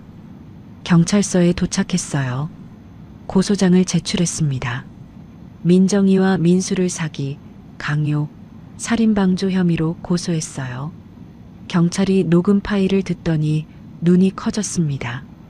이거면 충분합니다. 바로 조사 들어가겠습니다. 저는 경찰서를 나오면서 하늘을 올려다봤어요. 파란 하늘이었습니다. 며칠 만에 보는 맑은 하늘이었어요. 동수가 경찰서 앞에서 기다리고 있었어요. 저를 보더니 환하게 웃었습니다. 할머니, 잘 됐어요? 응, 잘 됐어. 저는 동수한테 다가갔어요. 동수 손을 잡았습니다. 동수야, 고마워. 네가 아니었으면 나 어떻게 됐을지 모른다. 동수가 고개를 저었어요. 제가 고마운 거예요. 40년 전에 할머니가 저 살려주셨잖아요. 저는 동수를 꼭 안아줬어요. 누더기를 입은 거지였지만 내 자식보다 나은 사람이었습니다. 정민이가 다가왔어요. 어머니, 오늘 제 생일이에요. 뭐, 오늘이 네 생일이었어? 저는 깜짝 놀랐어요. 이 난리통에 막내 생일도 잊고 있었습니다. 미안해, 정민아. 엄마가 정신이 없어서. 아니에요. 오늘 어머니 보는 게 최고의 생일 선물이에요. 정민이가 웃었어요. 저도 웃었습니다. 오랜만에 웃어봤어요. 며칠 만에 처음으로요. 경찰에 고소장을 넣고 며칠이 지났습니다. 저는 드디어 집으로 돌아갈 수 있었어요. 창고에서 지내던 날들이 꿈만 같았습니다. 정민이가 휴가를 내고 서울에 올라와 있었어요. 저랑 같이 지내면서 이것저것 챙겨줬습니다. 오랜만에 따뜻한 밥을 먹으니 눈물이 났어요. 어머니, 경찰에서 연락 왔어요. 어느 날 저녁 정민이가 전화를 끊고 말했습니다. 뭐래? 형수님이랑 매형이 불구속 수사로 전환됐대요. 저는 숟가락을 내려놓았어요. 불구속? 구속 안 한다고? 네. 증거가 불충분하대요. 녹음 파일이 불법 녹음이라서 증거로 채택하기 어렵대요. 저는 눈앞이 캄캄해졌습니다. 그렇게 확실한 증거가 있는데 불충분하다니. 그럼 그년들이 풀려나는 거야? 일단 풀려나는 건 아니에요. 수사는 계속한대요. 근데 구속은 안 된대요. 저는 한숨을 푹 쉬었어요. 이렇게 쉽게 끝날 줄 알았는데 세상이 그렇게 호락호락하지 않았습니다.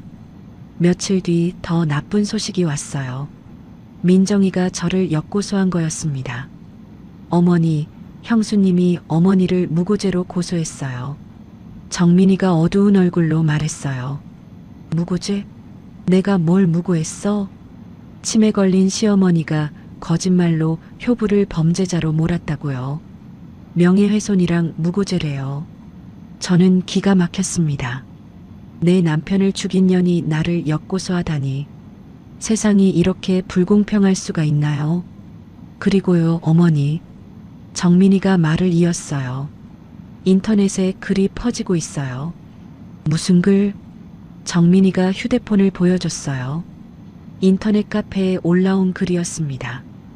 욕심 많은 시어머니가 착한 며느리를 범죄자로 몰았습니다. 글 내용을 읽었어요.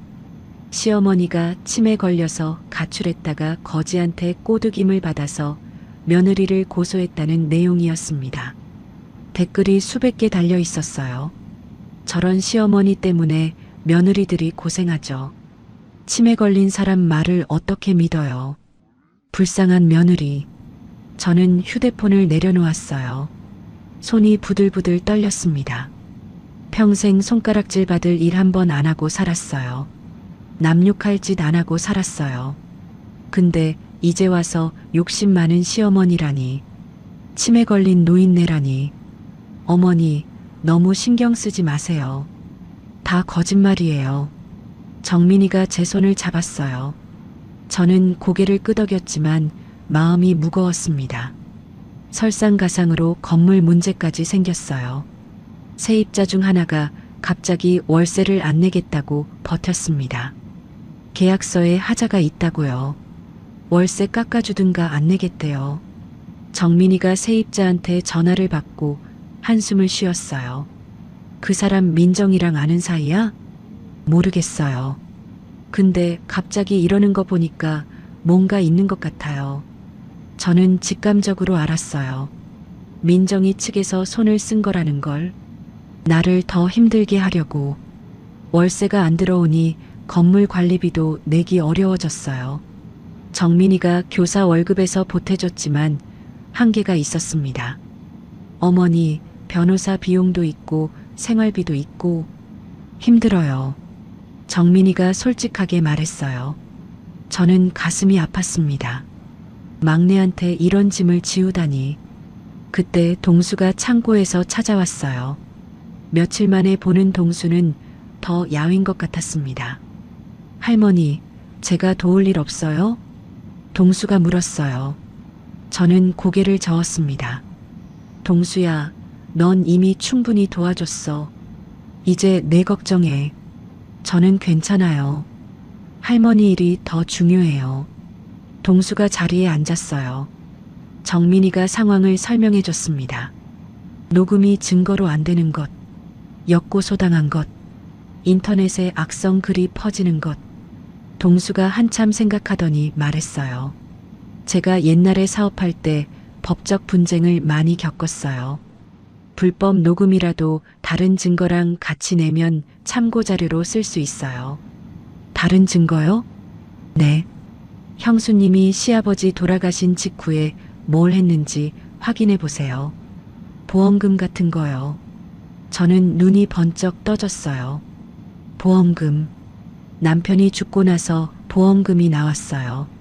근데 그 돈이 어디로 갔는지 확인을 못 했거든요.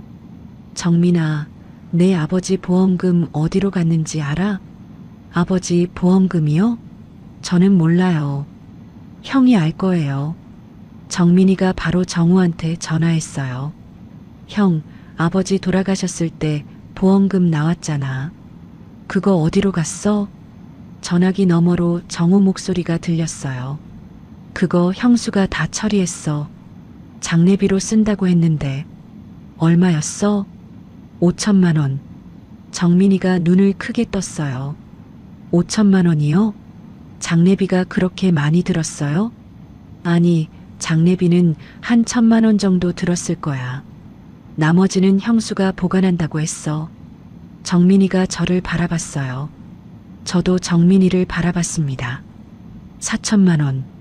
남편 보험금 4천만 원이 어디로 갔는지 모르는 거예요. 형, 그 돈 어디 썼는지 알아? 몰라. 형수가 알아서 한다고 해서 안 물어봤어. 정민이가 전화를 끊었어요. 어머니, 이거 추적하면 뭔가 나올 수 있어요. 동수가 고개를 끄덕였어요. 형수님이 그 돈으로 뭘 샀는지 확인하면 돼요. 장례비 아닌데 썼으면 횡령이에요. 저는 희망이 보였어요. 아직 끝난 게 아니야. 증거가 더 있을 수 있어. 그날 밤이었어요. 저는 거실에서 텔레비전을 보고 있었습니다.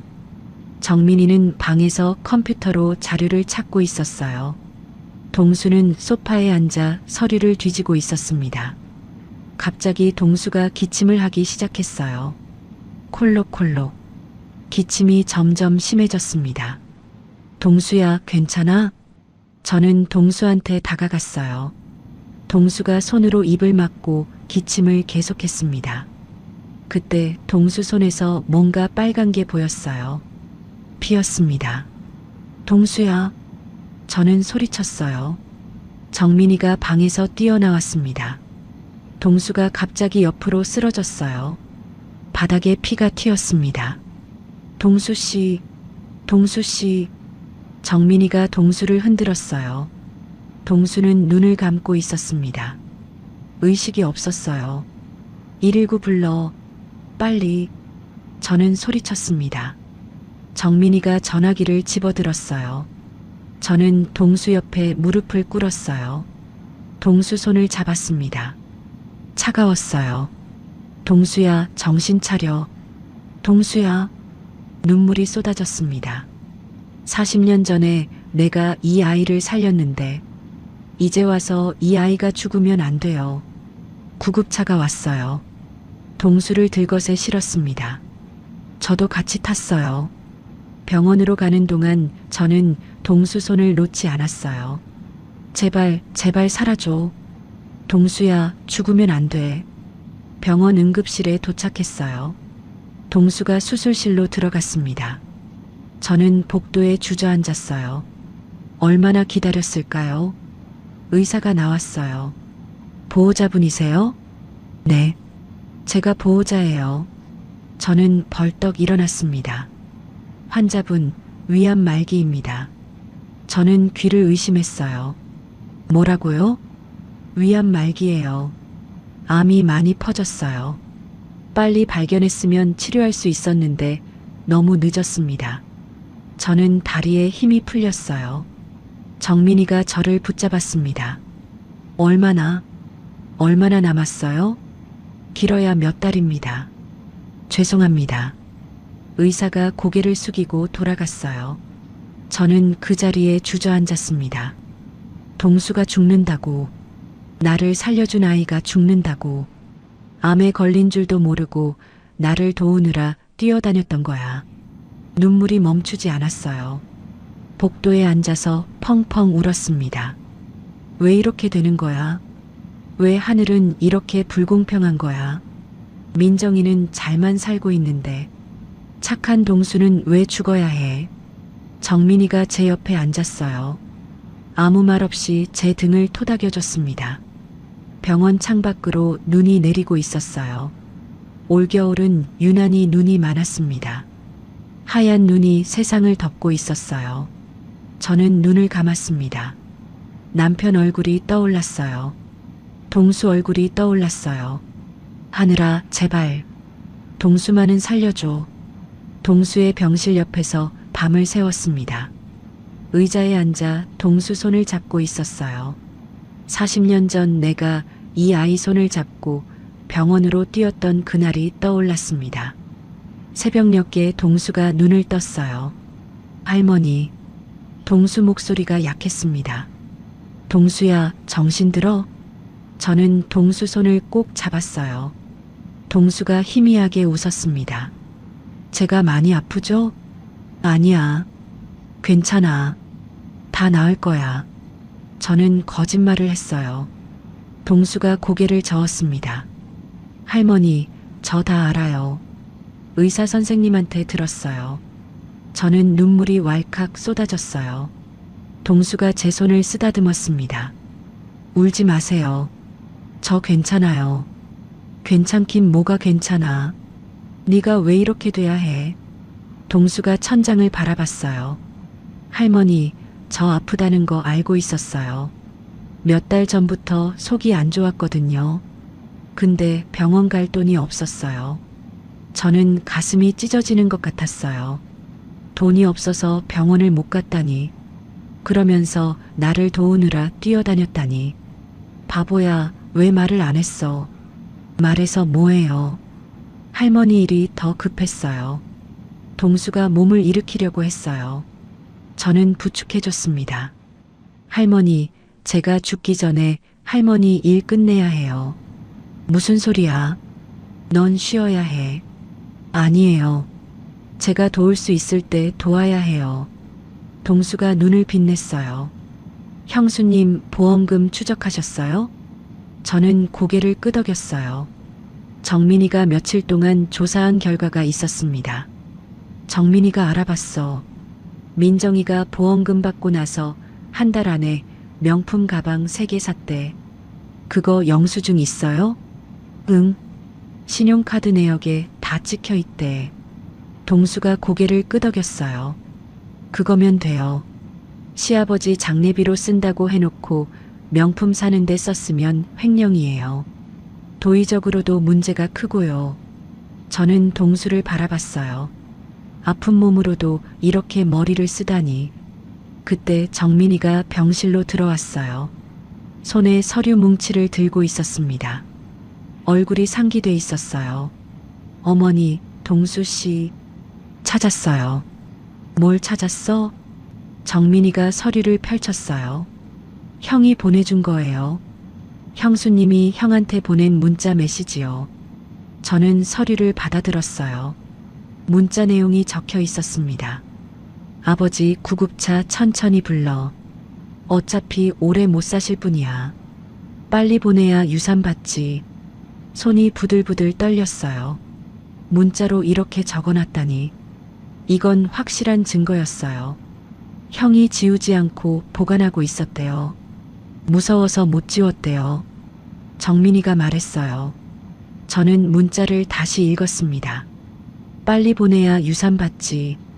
전현이 진짜로 남편을 죽인 거야. 이제 확실한 증거가 생겼어. 이거면 충분해요. 동수가 말했어요. 이 문자랑 보험금 명품 구매 내역이랑 같이 내면 검찰이 안 움직일 수가 없어요. 정민이가 고개를 끄덕였어요. 변호사 선생님도 그렇게 말씀하셨어요. 이 정도면 살인방조 혐의가 충분히 성립한대요. 저는 눈을 감았어요. 드디어 끝이 보이는 것 같았습니다. 며칠 뒤 재판이 열렸어요. 검찰이 새로운 증거를 바탕으로 민정이와 민수를 구속 기소했습니다. 법정에 들어섰어요. 방청석에 앉았습니다. 동수는 병원에서 나올 수 없었지만 정민이가 옆에 있었어요. 정우도 왔습니다. 수진이도 왔어요. 피고인석에 민정이와 민수가 앉아 있었어요. 민정이는 고개를 숙이고 있었습니다. 예전의 당당한 모습은 온데간데 없었어요. 검사가 증거를 제출했어요. 문자 메시지, 보험금 사용 내역, 녹음 파일. 방청석에서 웅성거리는 소리가 났어요. 저런 년이 어떻게 시아버지를 죽이다니. 살인자 아니냐. 민정이 어깨가 움츠러들었어요. 민수도 고개를 푹 숙이고 있었습니다. 검사가 말했어요. 피고인 최민정은 시아버지가 쓰러졌을 때 고의로 119 신고를 지연시켜 사망에 이르게 했습니다. 또한 시어머니를 정신병원에 강제 입원시키려 하고 재산을 탈취하려 한 혐의가 있습니다. 검사가 서류를 들었어요. 피고인 강민수는 피고인 최민정과 공모하여 장모를 정신병원에 입원시키려 했으며 재산 분배를 모의한 혐의가 있습니다. 민정이 변호사가 반박했어요.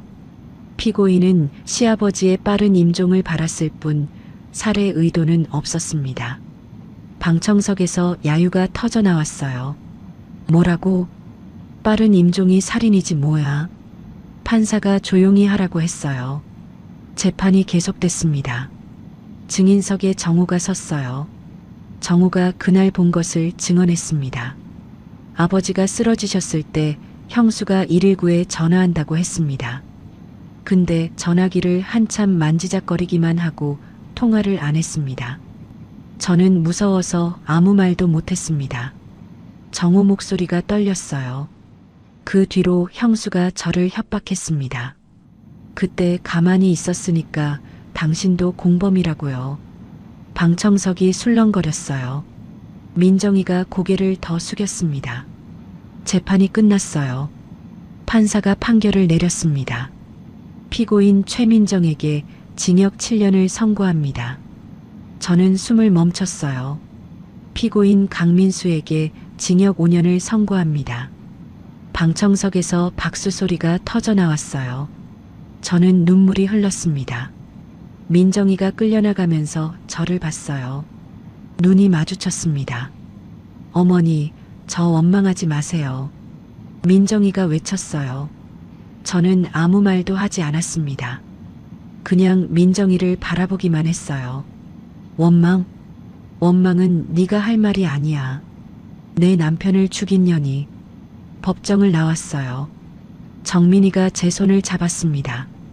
어머니, 끝났어요. 다 끝났어요. 저는 고개를 끄덕였어요. 하지만 마음이 편하지 않았습니다. 동수가 병원에 있었거든요. 병원 가자. 저는 정민이한테 말했어요. 우리는 바로 병원으로 향했습니다. 동수 병실에 들어갔어요. 동수가 침대에 누워 있었습니다. 얼굴이 많이 야위어 있었어요. 동수야. 저는 동수 옆에 앉았어요. 동수가 눈을 떴습니다. 할머니, 재판 어떻게 됐어요? 이겼어. 민정이 징역 7년, 민수 징역 5년. 동수가 환하게 웃었어요. 처음 보는 미소였습니다. 다행이에요. 정말 다행이에요. 저는 동수 손을 잡았어요. 동수야, 다 내 덕분이야. 네가 아니었으면 나 어떻게 됐을지 몰라. 아니에요. 저야말로 할머니한테 은혜를 갚은 거예요. 동수가 제 손을 꼭 쥐었어요. 할머니, 저 부탁 하나 해도 돼요? 뭔데? 저 죽으면요. 할머니가 저 대신 좋은 일 많이 해주세요. 저는 목이 메었어요. 무슨 소리야? 넌 안 죽어. 동수가 고개를 저었어요. 할머니, 저 알아요. 얼마 안 남았어요. 동수 눈에 눈물이 고였습니다. 근데 저 무섭지 않아요. 할머니한테 은혜 갚았으니까요. 40년 동안 찾아다닌 보람이 있었어요. 저는 눈물이 쏟아졌어요. 동수를 끌어안았습니다. 동수야, 고마워. 정말 고마워. 동수가 제 등을 토닥여줬어요. 할머니, 제가 더 고마워요. 40년 전에 살려주셔서요. 창밖으로 눈이 내리고 있었어요. 첫눈이었습니다. 동수야, 눈 온다. 그러네요. 예쁘네요. 동수가 창밖을 바라봤어요. 저도 창밖을 바라봤습니다. 하얀 눈이 세상을 덮고 있었어요. 40년 전 그날도 눈이 왔습니다. 동수를 구하던 그날도. 할머니, 저 이제 무섭지 않아요. 동수가 말했어요. 갖고 싶은 은혜를 갖고 가니까요. 저는 동수 손을 꼭 잡았어요. 아무 말도 할 수가 없었습니다. 그냥 손을 잡고 눈을 바라봤어요. 창밖에 눈이 계속 내렸습니다. 하얗게 하얗게 세상을 덮어가고 있었어요. 동수는 그의 겨울을 넘기지 못했습니다. 첫눈이 내린 지 열흘 만이었어요. 마지막까지 제 손을 잡고 있었습니다. 할머니, 고마웠어요. 그게 동수의 마지막 말이었어요. 저는 동수 손을 놓지 못하고 한참을 울었습니다. 장례는 작게 치렀어요. 병원 장례식장에서 3일장을 했습니다. 저와 정민이, 정우, 수진이가 왔어요. 동수의 노숙 친구들도 왔습니다. 박씨 아저씨가 저한테 다가왔어요. 손에 낡은 수첩을 들고 있었습니다. 이거요. 동수가 평생 품에 지니고 다니던 거예요. 할머니한테 드리라고 했어요. 저는 수첩을 받았어요. 낡고 해진 수첩이었습니다. 40년의 세월이 느껴졌어요. 수첩을 펼쳤습니다. 첫 장에 글씨가 적혀 있었어요. 밥 먹고 다녀야 해. 살아야 해. 살아있으면 다 좋아지는 거야. 저는 숨이 막혔어요. 40년 전 제가 동수한테 해준 말이었습니다. 그때 그 말을 동수가 적어 놓은 거예요. 다음 장을 넘겼어요. 동수가 저를 찾아다닌 기록이 빼곡하게 적혀 있었습니다. 시장 근처 국밥집 주인에게 물어봄. 모른다고 함. 왼손에 화상 흉터 있는 아주머니 찾음. 아님. 목소리는 또렷하게 기억남. 따뜻한 목소리. 페이지를 넘길 때마다 동수의 40년이 보였어요. 저를 찾아 헤맨 40년. 은혜를 갚으려고 발버둥 친 40년. 마지막 장을 펼쳤어요. 날짜가 적혀 있었습니다. 동수가 저를 찾은 그날이었어요. 드디어 찾았다. 40년 만에 찾았다. 이제 갚을 수 있다. 고맙습니다, 할머니. 저를 살려주셔서. 저는 수첩을 가슴에 품고 펑펑 울었어요. 장례식장 바닥에 주저앉아 울었습니다. 40년 동안 나를 찾아 헤맨 아이. 나한테 해준 건 밥 한 끼랑 옷 몇 벌이랑 푼돈이 전부였는데 그게 이렇게 큰 은혜가 됐다니. 정민이가 제 옆에 앉았어요. 아무 말 없이 등을 토닥여줬습니다. 장례가 끝났어요. 동수의 유골함을 받았습니다. 동수는 갈 곳이 없었어요. 가족도 없고 고향도 없었거든요. 동수야, 네가 갈 곳 내가 만들어줄게. 저는 동수 유골함을 안고 집으로 왔어요. 거실 한쪽에 작은 자리를 만들었습니다. 동수 사진을 놓고 유골함을 모셨어요. 그날부터 매일 아침 동수한테 인사했습니다. 밥을 먹기 전에 동수 앞에 물 한 잔 올려놓았어요. 동수야, 오늘도 잘 지내. 겨울이 지나고 봄이 왔어요. 저는 결심을 했습니다. 건물 1층에 작은 식당을 열기로 했어요. 세입자한테 나가달라고 하고 공사를 시작했습니다. 정민이가 물었어요. 어머니, 식당을 여신다고요? 왜요? 동수 때문이야. 저는 대답했어요. 동수가 죽기 전에 부탁했어. 자기 대신 좋은 일 많이 해달라고. 그래서 식당을 열려고. 무슨 식당이요? 국밥집. 점심때마다 거리에서 사는 사람들한테 무료로 국밥 주려고. 정민이 눈에 눈물이 고였어요. 어머니, 좋은 생각이에요. 공사가 끝났어요. 간판을 달았습니다. 동순의 국밥. 저는 간판을 올려다 봤어요. 동수야, 내 이름으로 가게 열었어. 여기서 네가 못 먹은 밥 다른 사람들한테 먹일게. 식당이 문을 열었어요. 아침에는 일반 손님들한테 국밥을 팔았습니다. 점심때는 거리에서 사는 사람들한테 무료로 국밥을 줬어요. 매일 줄이 길게 섰어요. 박씨 아저씨도 왔습니다. 동수의 노숙 친구들도 왔어요. 할머니, 고맙습니다. 사람들이 고개를 숙여 인사했어요. 저는 웃으며 대답했습니다. 천천히 드세요. 더 드실 거면 말씀하시고요. 국밥을 퍼주면서 동수 생각을 했어요. 동수도 이렇게 배고팠겠지. 40년 전에 내가 밥 안 줬으면 굶어 죽었겠지. 정민이가 서울로 정근을 왔어요. 교육청에서 자리가 났대요. 저랑 가까이 살게 됐습니다. 정우는 민정이랑 이혼했어요. 집에서 나와 작은 원룸에서 살기 시작했습니다. 가끔 식당에 와서 일을 도왔어요. 어머니, 죄송해요. 제가 그때 용기가 없었어요. 정우가 어느 날 말했어요. 저는 정우 손을 잡았습니다. 됐어. 지난 일이야. 앞으로 잘하면 돼. 수진이도 민수랑 헤어졌어요. 아이들 데리고 친정 근처로 왔습니다. 식당에 나와 저를 도왔어요. 엄마, 저도 많이 잘못했어요. 수진이가 울먹이며 말했어요. 저는 수진이를 안아줬습니다. 그래, 알아. 근데 이제 됐어. 다시 시작하자.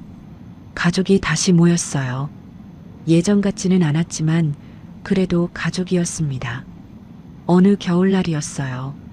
점심시간이 끝나고 정리를 하고 있었습니다. 밖을 보니 눈이 내리고 있었어요. 그때 식당 문 앞에 누가 서성이는 게 보였어요. 어린 소년이었습니다. 해진 옷을 입고 여윈 얼굴을 한 아이였어요. 저는 가슴이 철렁했어요. 40년 전 동수의 모습이 겹쳐 보였습니다. 야, 거기 서서 뭐해? 저는 문을 열고 소년한테 말했어요. 소년이 움찔했습니다. 아무것도 아니에요. 소년이 돌아서려고 했어요. 저는 소년 팔을 잡았습니다. 밥 안 먹었지?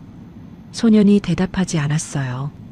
하지만 소년 배에서 꼬르륵 소리가 났습니다. 저는 웃으며 말했어요. 들어와. 밥 먹고 가. 소년이 망설였어요. 저는 소년 손을 잡고 식당 안으로 데려갔습니다. 주방으로 가서 국밥을 한 그릇 끓였어요. 김이 모락모락 나는 국밥을 소년 앞에 놓았습니다. 많이 먹어. 소년이 국밥을 먹기 시작했어요. 허겁지겁 먹었습니다. 얼마나 굶었는지 금방 한 그릇을 비웠어요. 더 줄까? 소년이 고개를 끄덕였어요. 저는 한 그릇 더 갖다 줬습니다. 소년이 두 그릇을 다 먹고 나서 고개를 숙였어요. 감사합니다, 할머니. 저는 소년 머리를 쓰다듬었어요. 밥 먹고 다녀야 해. 살아야 해. 살아있으면 다 좋아지는 거야. 40년 전에 동수한테 했던 말이었어요. 소년이 눈을 동그랗게 떴습니다. 할머니, 왜 저한테 이렇게 잘해주세요? 저는 창밖을 바라봤어요. 눈이 펑펑 내리고 있었습니다.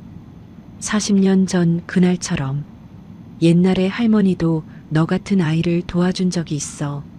그 아이가 40년 뒤에 할머니를 살려줬어. 소년이 고개를 갸웃거렸어요. 저는 웃었습니다. 너도 살아있으면 좋은 일이 생길 거야. 할머니 말 믿어. 소년이 웃었어요. 해맑은 웃음이었습니다. 저는 소년한테 용돈을 쥐어줬어요. 외투도 하나 벗어서 입혀줬습니다. 추우면 또 와. 밥 줄게. 소년이 꾸벅 인사하고 나갔어요. 저는 문 앞에 서서 소년이 골목을 돌아 사라질 때까지 지켜봤습니다. 눈이 계속 내렸어요. 40년 전 그날처럼 펑펑 내렸습니다. 동수야, 보고 있지? 네가 못다한 거 내가 할게. 네가 받은 밥 한 끼 내가 다른 사람들한테 줄게. 저는 하늘을 올려다봤어요. 눈송이가 얼굴에 닿았습니다. 차갑지만 따뜻했어요. 내가 준 밥 한 끼가 40년 뒤에 내 목숨을 살렸어요. 오늘 내가 준 밥 한 끼가 또 누군가를 살릴 거예요. 그게 세상이 돌아가는 방식인 것 같았습니다.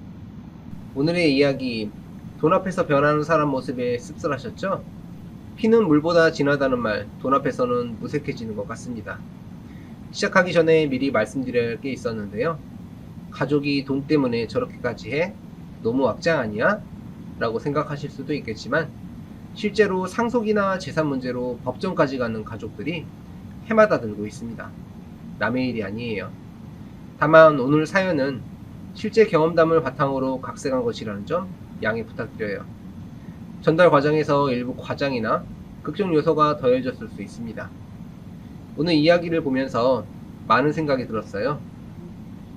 돈은 사람의 진짜 모습을 보여줍니다. 평소에 효도하던 사람도 돈 앞에서 돌변하는 경우가 있어요. 그래서 미리미리 준비해야 합니다. 유언장이든 공증이든 확실하게 해두세요. 말로만 약속하면 나중에 분쟁이 생겨요. 내 재산은 내가 살아있을 때 내 뜻대로 정리하는 게 맞습니다. 그리고 자식에게 다 주고 나면 힘이 없어져요. 조금이라도 쥐고 있어야 합니다. 서운하게 들릴 수 있지만 이게 현실이에요. 차가운 겨울 날씨처럼 마음도 시리셨을 텐데 여러분께는 따뜻한 봄날 같은 일만 가득하길 바랍니다. 구독과 좋아요, 알림 설정을 눌러주시면 여러분께도 오늘 주인공처럼 진정한 행복이 찾아올 거예요. 댓글로 시청하고 계신 지역과 의견을 남겨주세요. 순잔의 사연 다음에도 재미있는 사연으로 또 찾아뵙겠습니다. 항상 건강하시고 행복하세요. 감사합니다.